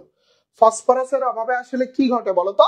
সব কাহিনীগুলো ঘটে, যে ফলও ঝরে পড়ে, ফুলও ঝরে পড়ে, পাতাও ঝরে পড়ে, সবগুলোই রাইট আনসার। ওকে, তারপর আসো, মলিবেডেনামের শুষ্ক ওজনের ঘনত্ব কত? এইবার কাম হচ্ছে, বা এটা তো আপনি পড়ার নাই। মলিবেডেনামের শুষ্ক ওজনের ঘনত্ব কত? ভাই এটা তো আপনি পড়ার নাই। না, আমি এটা পড়াইনি। তোমাদের বইতে দেখবা ওই যে ম্যাক্রো উপাদান মাইক্রো উপাদানের যে ছক আছে, ওইটা ছকের সাইড দিয়ে শুষ্ক উপাদানের ঘনত্ব নামে পয়েন্ট আছে। এটা সাধারণত কোথাও আসে না, জাস্ট একটা রিডিং দিতে পারো, যদি জেইউতে দেয় তাহলে দিতে পারে, এটা পড়ার দরকার নাই। মানে যে পড়ার আর কোনো কিছু পাইতেছো না, সে এটা পড়তে পারো। দেখবা ওই যে ছকটা আছে, ওই ছকের সাইড দিয়ে লেখা আছে প্রত্যেকটা উপাদানের শুষ্ক ওজনের ঘনত্ব কত। তো সেখান থেকে আমি কোশ্চেনটা বানাই দিছি যে মলিবেডেনামের শুষ্ক ওজনের ঘনত্ব কত। ওকে, এটা একটু দেখে নিবা। এবার আসো প্রশেদন। চলো আমরা শেষ করে ফেলবো, 15-20 মিনিটের মধ্যে শেষ করে ফেলবো। দেখো, প্রশোধনের ক্ষেত্রে আলটিমেটলি কি ঘটে? উদ্ভিদ থেকে পানি দুই আকারে বের হতে পারে। একটা হচ্ছে উদ্ভিদ থেকে পানিটা তরল আকারে বের হয়, আর একটা হচ্ছে বাষ্প আকারে বের হয়। আচ্ছা, তরল আকারে যদি পানি বের হয়, কি দিয়ে বের হবে? হাইড্রাথোড বা পানি পত্ররন্ধ্র দিয়ে বের হবে। অষ্টম চ্যাপ্টারের পড়া তোমাদের, হাইড্রাথোড বা পানি পত্ররন্ধ্র দিয়ে বের হবে। আর যদি বাষ্প আকারে বের হয়, তাহলে হচ্ছে স্টোম্যাটা বা পত্ররন্ধ্র দিয়ে বের হবে। স্টোম্যাটা বা পত্ররন্ধ্র দিয়ে বের হবে। এই হাইড্রাথোড দিয়ে যদি পানি বের হয়, সেটাকে হচ্ছে আমরা কি বলতেছি? যে সেটাকে আমরা বলতেছি হচ্ছে গাটেশন। গাটেশন। আর পানিটা যদি বাষ্প আকারে স্টোম্যাটা দিয়ে বের হয়, সেটাকে আমরা বলতেছি হচ্ছে প্রশেদন। তাহলে উদ্ভিদ থেকে পানিটা কয় ভাবে বের হয়? দেখছো, উদ্ভিদ থেকে পানিটা হচ্ছে কয় ভাবে বের হচ্ছে? দুই ভাবে বের হচ্ছে। একটা হচ্ছে কি তরল, আর একটা বাষ্প। তরল আকারে যদি বের হয় হাইড্রাথোড দিয়ে, এটাকে বলতেছি আমরা গাটেশন। আর যদি বাষ্প আকারে বের হয় স্টোম্যাটা দিয়ে, এটাকে আমরা কি বলতেছি বলতো? প্রশেদন বলতেছি। এখন বেসিক্যালি আমরা পড়বো এই প্রশেদন নিয়ে। খেয়াল করো, এই যে প্রশেদনটা আছে, প্রশেদনের কাহিনীটা কি? উদ্ভিদ যে পরিমাণ পানি গ্রহণ করে তার মাত্র 1% কাজে লাগে, আর 99% বের হয়ে যায়। অর্থাৎ উদ্ভিদ যদি 100 লিটার পানি গ্রহণ করে 1 লিটার কাজে লাগবে, 99 লিটার হচ্ছে কি বের হয়ে যাবে। এই জন্য প্রসেদনকে বিজ্ঞানী হচ্ছে কার্টিস বলছে নেসেসারি ইভিল। কি বলছে বলতো? নেসেসারি ইভিল বা প্রয়োজনীয় অমঙ্গল। নেসেসারি ইভিল বা প্রয়োজনীয় অমঙ্গল কে বলছে? বিজ্ঞানী কার্টিস বলছে। কে বলছে? বিজ্ঞানী কার্টিস বলছে যে প্রশোধনকে বলছে নেসেসারি ইভিল বা প্রয়োজনীয় অমঙ্গল। এই যে প্রশোধনের হার মাপা হয় যে যন্ত্রটার দ্বারা, এটার নাম হচ্ছে গ্যানং পটোমিটার। কি বলছি বলতো? গ্যানং পটোমিটার। এই যন্ত্র দ্বারা হচ্ছে ট্রান্সপিরেশন বা প্রশোধনের হার মাপা হয়। গ্যানং পটোমিটারের সাহায্যে হচ্ছে ট্রান্সপিরেশন বা প্রশোধনের হার মাপা হয়। তাহলে প্রশোধনের মাধ্যমে কয় পার্সেন্ট পানি বের হয়ে যাচ্ছে বলতো? 1% পানি হচ্ছে বের হয়ে যাচ্ছে। সরি, 99% বের হয়ে যাচ্ছে, 1% কাজে লাগতেছে। ওকে, এবার আসো প্রশোধনের প্রকারভেদ। আচ্ছা ভাইরা, প্রশোধন কয় প্রকার? ঠিক আছে, প্রশোধন কয় প্রকার খেয়াল করো যে প্রশোধন 3 প্রকার। কয় প্রকার? 3 প্রকার। কি কি? একটা হচ্ছে ত্বকীয় পত্ররন্ধ্র, আর হচ্ছে লেন্টিকুলার। আচ্ছা আমরা সিরিয়ালি লিখি। একটা হচ্ছে পত্ররন্ধ্রীয় প্রশোধন, একটা হচ্ছে ত্বকীয় প্রশোধন, আর একটা হচ্ছে লেন্টিকুলার প্রশোধন। আচ্ছা, পত্ররন্ধ্রীয় প্রশোধনটা কি? পাতার ভিতরে যে হচ্ছে রন্ধ্র থাকে, আমরা এখন দেখাবো, জাস্ট আমরা এখান থেকে জানি আর কি। আবার ত্বকের ভিতরে যদি রন্ধ্র থাকে সেখান দিয়ে যে প্রশোধনটা হয় ত্বকীয়। আর লেন্টিকুলার মানে হচ্ছে তোমার সেকেন্ডারি বৃদ্ধির ফলে উদ্ভিদে হচ্ছে গর্তের সৃষ্টি হয়, সেটাকে হচ্ছে লেন্টিকুলার প্রশোধন হচ্ছে বলে। লেন্টিসেলের মধ্যে দিয়ে প্রশোধন। তো প্রশোধনের হারটা কত? 95 থেকে হচ্ছে 98%। পত্ররন্ধ্রীয় 2 থেকে 0.02% ত্বকীয়, আর লেন্টিকুলার প্রশোধন হচ্ছে 0.1%। তাহলে দেখো প্রশোধনটা সবচেয়ে বেশি কোথা দিয়ে হচ্ছে? পত্ররন্ধ্র দিয়ে হচ্ছে। এই কারণে পত্ররন্ধ্রকে বলা হয় প্রশোধনের প্রধান অঙ্গ। পত্ররন্ধ্রকে কি বলা হয়? প্রশোধনের প্রধান অঙ্গ, বা পাতাকে প্রশোধনের প্রধান অঙ্গ বলা হয়। তাহলে চলো আমরা এবার একটা পত্ররন্ধ্র দেখার চেষ্টা করি, বা পাতার ভিতরে। এই যে এটা হচ্ছে একটা রন্ধ্র বা ছিদ্র, এই পাশে একটা রক্ষী কোষ, এই পাশে একটা রক্ষী কোষ, এই পাশে এটা একটা সহকারী কোষ, এটা একটা সহকারী কোষ, এটা সহকারী কোষ, এটা হচ্ছে কি সহকারী কোষ। এটা হচ্ছে একটা পত্ররন্ধ্রের গঠন পাতার ভিতরে। খেয়াল করো যে এই মাঝখানে যেটা, এটা রন্ধ্র বা ছিদ্র। রন্ধ্রের দুই পাশে দুইটা রক্ষী কোষ বা গার্ড সেল, আর রক্ষী কোষের ভিতরে যে গোল গোল যে জিনিসগুলো দিলাম এগুলো হচ্ছে তোমার ক্লোরোপ্লাস্ট। এগুলো কি? ক্লোরোপ্লাস্ট। আর সাইড দিয়ে যেগুলো আছে এগুলো হচ্ছে কি বলতো?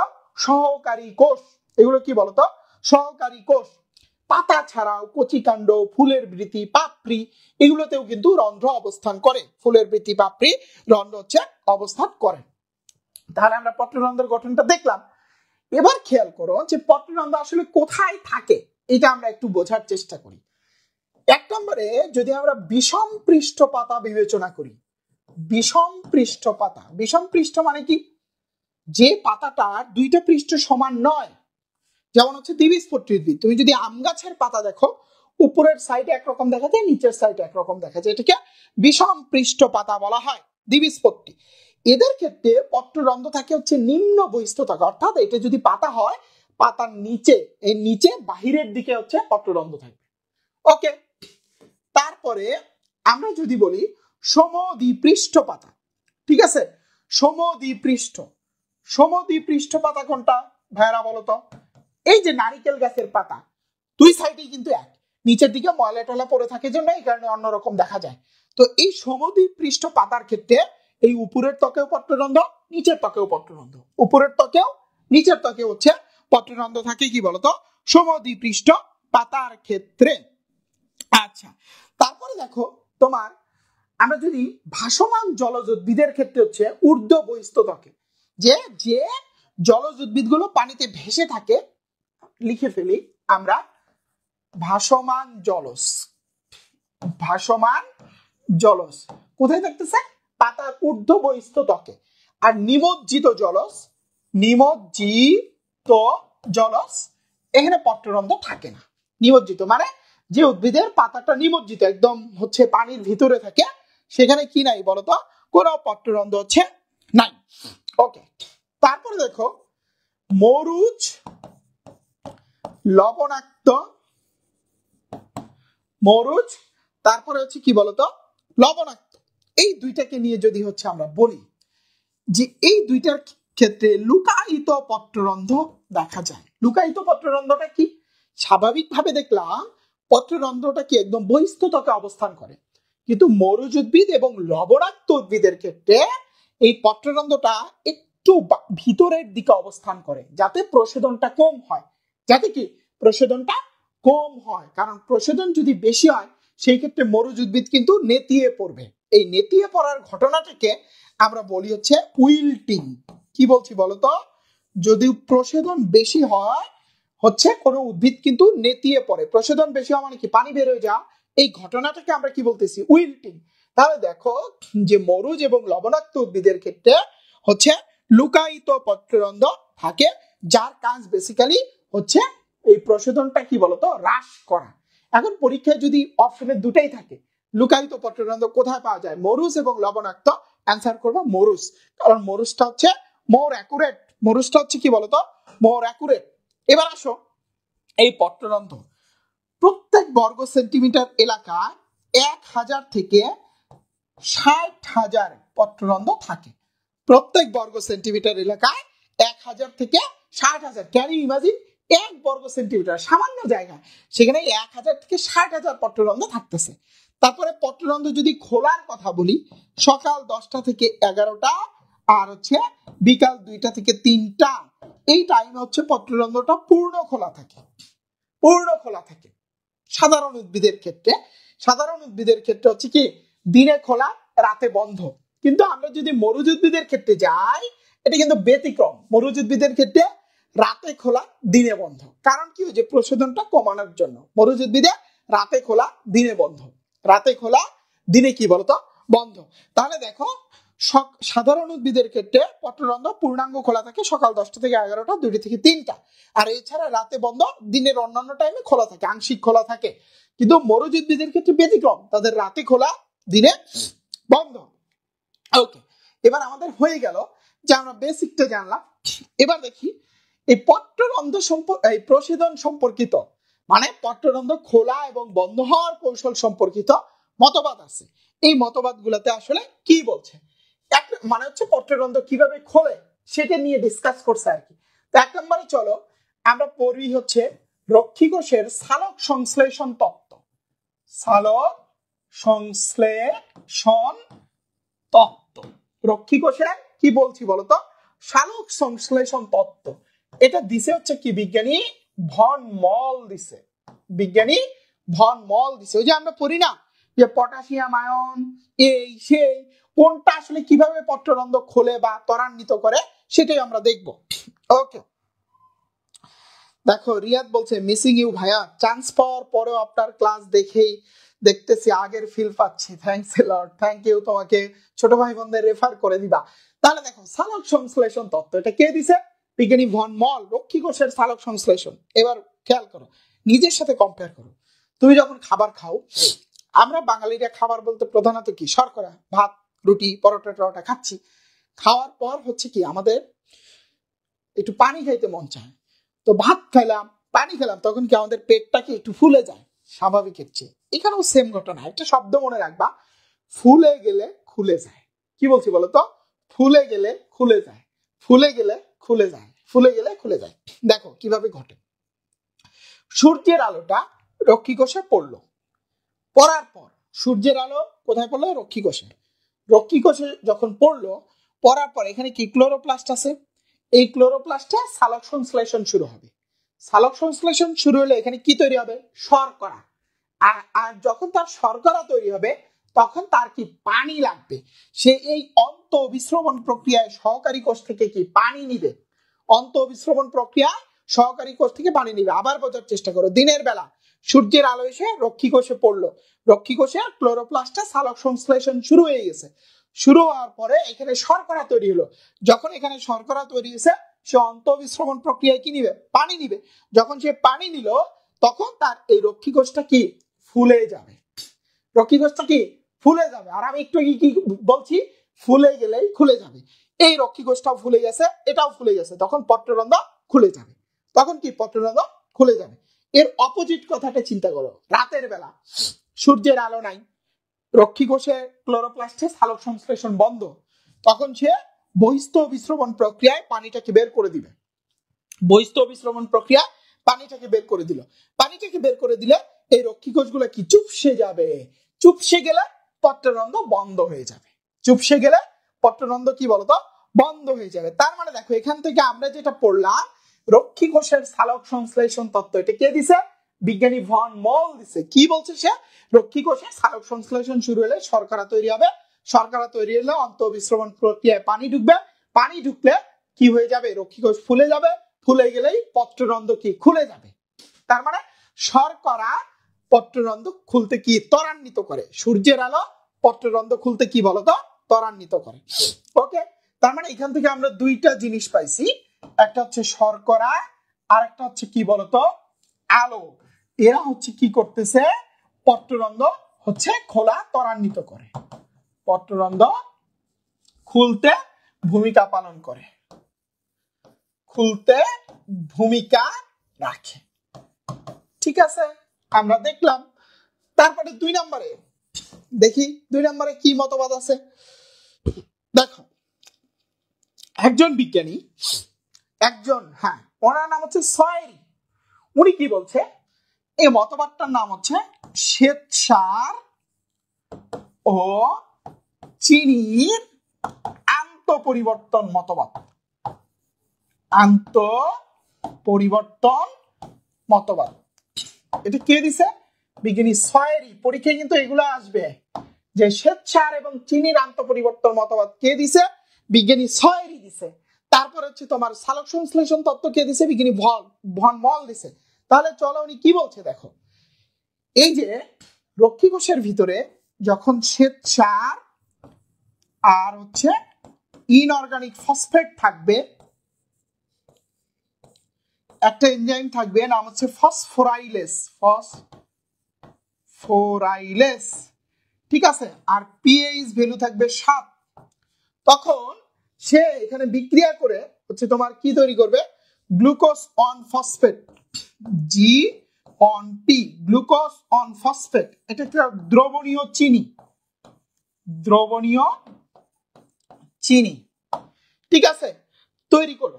খেয়াল করো কোথায় ঘটতেছে? রক্ষী কোষে ঘটতেছে। এই চিনি কি শর্করা না? খেয়াল করো কি ঘটতেছে। শ্বেতসারের সাথে অজৈব ফসফেট, এনজাইম কি ফসফোরাইলেস, পিএইচ কত 7, কি তৈরি করতেছে? দ্রবণীয় চিনি। কোথায় তৈরি হলো চিনি? এই যে রক্ষী কোষে। চিনি মানে কি শর্করা। শর্করা তৈরি হলে কি তার পানি লাগবে। অন্তঃবিশ্রবণ প্রক্রিয়ায় পানি নিল, পানি নিলেই কি সে ফুলে যাবে। ফুলে গেলেই পত্ররন্ধ্র খুলে যাবে। পানি নিলেই সে ফুলে যাবে, ফুলে গেলেই পত্ররন্ধ্র কি বলতো খুলে যাবে। এবার উল্টা ঘটনা, রাতের বেলা অন্ধকার, ঠিক আছে, রাতের বেলা এখানে তো আলো আছে, রাতের বেলা অন্ধকার, তখন হচ্ছে তোমার অন্ধকার, পিএইচ ভ্যালু হচ্ছে 5, অন্ধকার পিএইচ ভ্যালু 5, উল্টা বিক্রিয়া করতেছে। কি তৈরি হলো? শ্বেতসার প্লাস হচ্ছে অজৈব ফসফেট। তখন তার পানিটা সে কি করবে? বহিস্থ বিশ্রবণ প্রক্রিয়ায় বের করে দিবে। পানি বের হয়ে গেলে কি সে চুপসে গেল। চুপসে গেলে কি হয়ে যাবে? বন্ধ হয়ে যাবে। চুপসে গেলে সে কি হয়ে যাবে বলতো? বন্ধ হয়ে যাবে। ওকে, তাহলে দেখো আমরা দুইটা মতবাদ পড়ে ফেলছি, সালোক সংশ্লেষণ তত্ত্ব, শ্বেতসার এবং চিনির আন্তঃপরিবর্তন মতবাদ। তাহলে এখান থেকে আমরা সিদ্ধান্ত নিতে পারি শর্করা, আলো, ফসফোরাইলেস, পিএইচ 7, চিনি, ঠিক আছে, এগুলো সব পত্ররন্ধ্র খোলা ত্বরান্বিত করে। ওকে, তারপরে আসো 3 নাম্বার, ছোট ছোট জিনিস কিন্তু। 3 নাম্বার হচ্ছে লয়েডের মতবাদ। এই বিজ্ঞানী লয়েড এই সেম জিনিসটাই বলছে। এতক্ষণ আমরা যে জিনিসটা বললাম, বিজ্ঞানী লয়েড বলছে যে হচ্ছে তোমার এস্টার্স এবং হচ্ছে সুগার মতবাদ। ওই এতক্ষণ যে কথাটা বললাম ওইটাই। পরীক্ষায় কিন্তু প্রশ্ন আসে যে এস্টার্স সুগার মতবাদ কে দিছে? বিজ্ঞানী লয়েড দিছে। আর যদি জিজ্ঞেস করে শ্বেতসার এবং চিনির আন্তঃপরিবর্তন মতবাদ কে দিছে? বিজ্ঞানী 6-এরই দিছে। ওকে, তারপরে আসো লাস্ট অন যে আধুনিক মতবাদ বা প্রোটন প্রবাহ মতবাদ। আধুনিক মতবাদ বা প্রোটন প্রবাহ মতবাদ, এটাই লাস্ট। প্রোটন শেষ হয়ে যাবে ক্লাস। প্রোটন প্রবাহ মতবাদ, দেখো এখানে কি বলছে আধুনিক মতবাদ বা প্রোটন প্রবাহ মতবাদ। এই যে ব্লু লাইট যখন রক্ষী কোষে পড়লো, ঠিক আছে,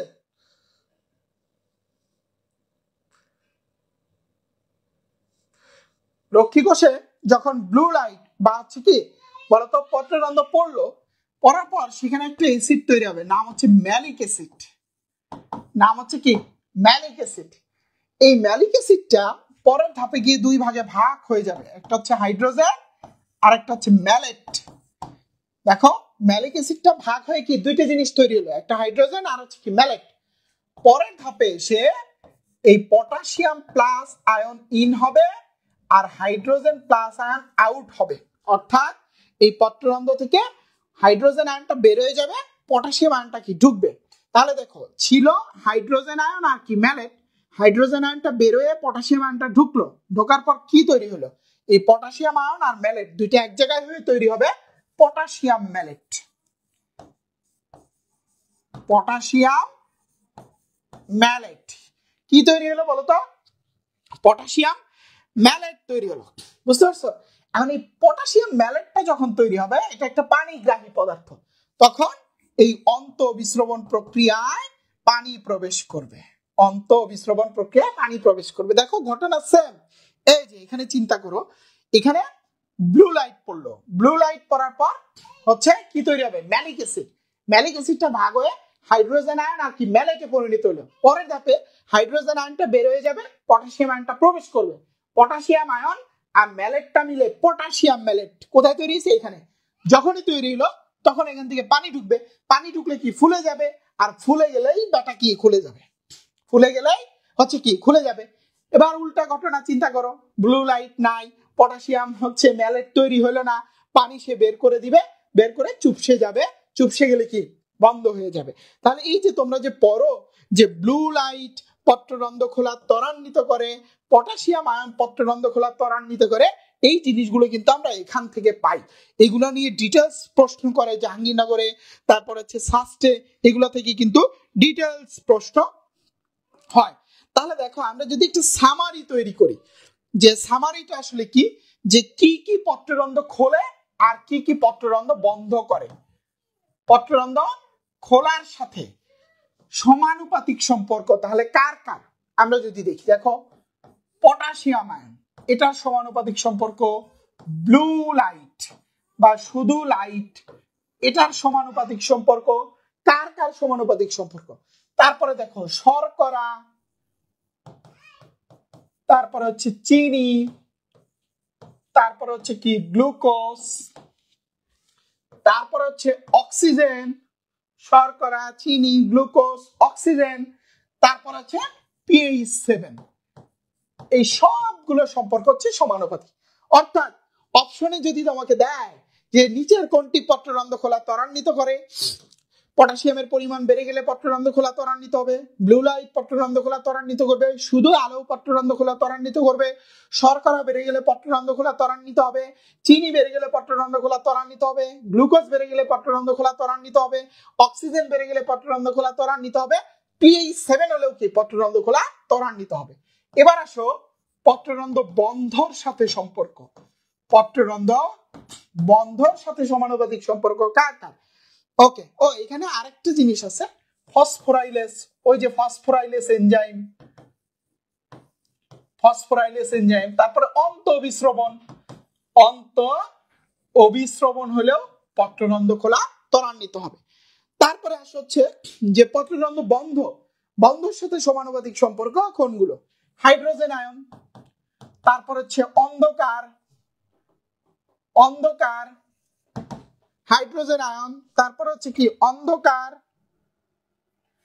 হাইড্রোজেন আয়ন, তারপরে হচ্ছে কি বলতো অন্ধকার, তারপরে তোমার হচ্ছে কার্বন ডাই অক্সাইড, তারপরে হচ্ছে pH হচ্ছে 5, পিএইচ হচ্ছে কি বলতো 5, তারপর হচ্ছে শ্বেতসার, শ্বেতসার, শ্বেতসার, তারপর হচ্ছে abscisic acid, abscisic acid, abscisic acid, তারপরে হচ্ছে কি বলতো বহিস্থ অভিস্রবণ, বহিস্থ অভিস্রবণ। এটা কিন্তু কোথাও এত সুন্দর করে গুছিয়ে লেখা নাই, আমি টোটাল জিনিসটা সুন্দর করে গুছিয়ে লিখে দিলাম যে পত্ররন্ধ্র খোলা ত্বরান্বিত করতেছে পটাশিয়াম, ব্লু লাইট, শর্করা, চিনি, গ্লুকোজ, অক্সিজেন, পিএইচ 7, ফসফরাইলেস, অন্তঃঅভিস্রবণ। আর বন্ধ ত্বরান্বিত করতেছে হাইড্রোজেন, অন্ধকার, কার্বন ডাই অক্সাইড, পিএইচ 5, শ্বেতসার, অ্যাবসিসিক অ্যাসিড, তারপরে হচ্ছে কি বলতো বহিস্থ অভিস্রবণ। ওকে, এরা হচ্ছে কি বলতো পত্ররন্ধ্র খোলা ত্বরান্বিত এবং পত্ররন্ধ্র খোলা কি বন্ধ করতেছে। এবার আসো প্রসেদনের ব্যস্তানুপাতিক প্রভাবক, প্রভাবক। তাহলে প্রসেদনের সাথে ব্যস্তানুপাতিক সম্পর্ক কার কার? প্রসেদনের সাথে ব্যস্তানুপাতিক সম্পর্ক হচ্ছে দুইটা জিনিসের, একটা হচ্ছে চাপ আর হচ্ছে আর্দ্রতা। তাহলে আমরা শুধু কোন প্রভাবক গুলো সম্পর্কে জানবো? ব্যস্তানুপাতিক, সমানুপাতিক জানার দরকার নেই।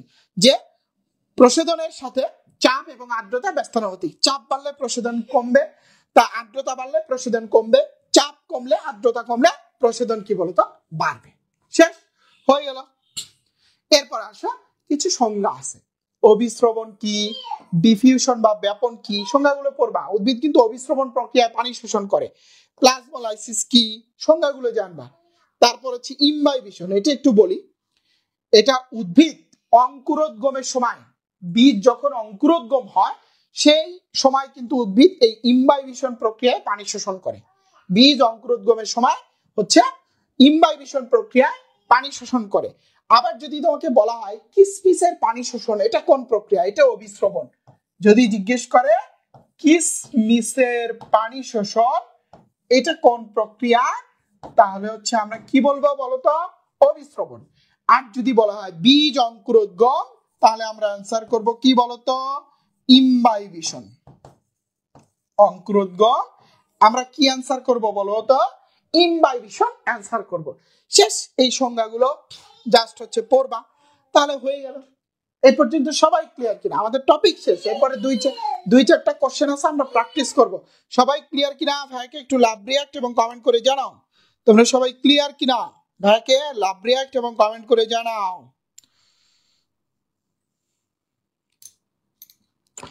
হ্যাঁ, তোমরা ক্লিয়ার কিনা? ভাইকে একটু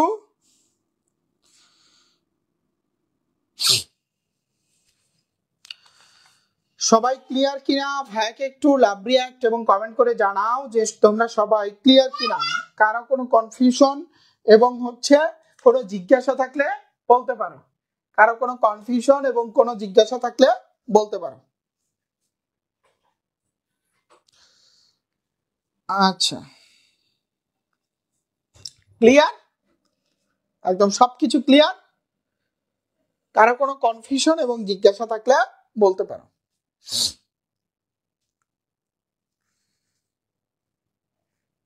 ভাইয়া কণ্ঠটা একটু ছেড়ে দিয়ে বলুন।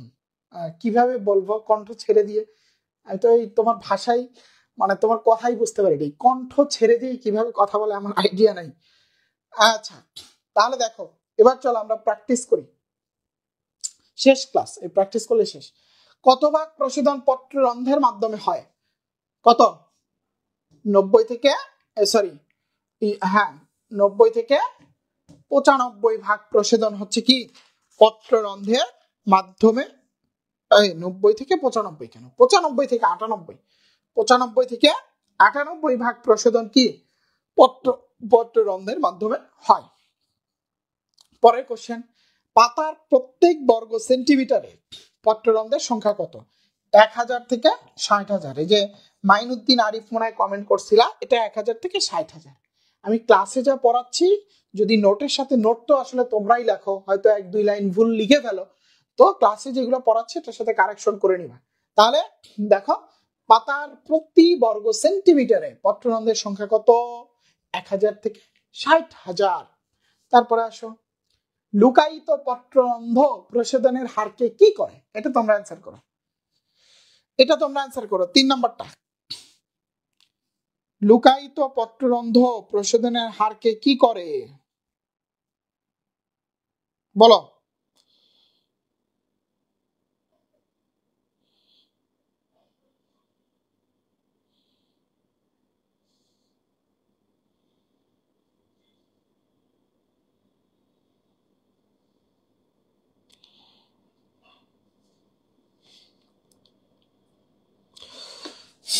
আচ্ছা,